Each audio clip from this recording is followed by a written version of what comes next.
So, mate, ultimately a reasonable result, getting the first innings points out of that game.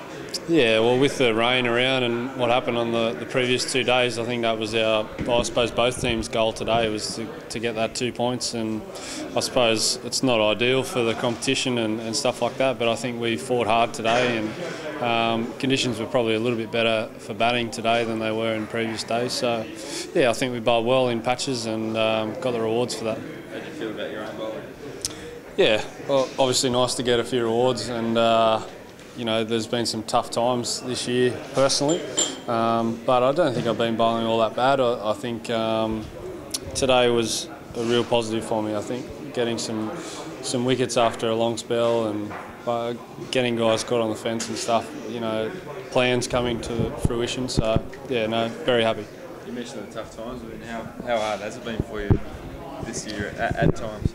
Oh, I tell you what, it's been the highest point in cricket terms in my life, and you know, when I say tough times, that's just going wicketless in games. It's not actually a mental state or anything like that. I think it's tough getting dropped from an Australian cricket team, but you know, I'm still very lucky to be able to come back and play with a blue cap on.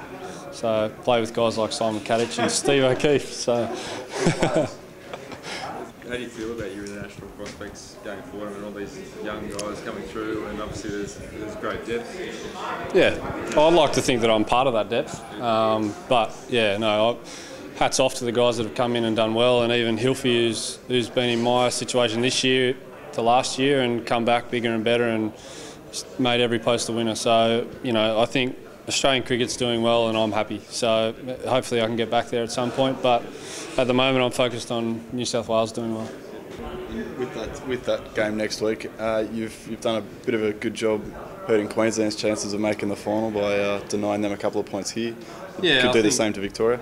Yeah, that'd be nice. I think every game that we play from here on in, we've got to try and win the game. So it's, I suppose, irrelevant about where other teams sit in the competition and stuff like that. I think we've just got to put our best foot forward and try and get 6 points for the Blues and finish at a respectable position on the table. Obviously, we'd like to have won the competition ourselves. So, you know, knocking Queensland off, getting no points here, and then Vic's next week's a bonus. But for us, ultimately, we want the points ourselves.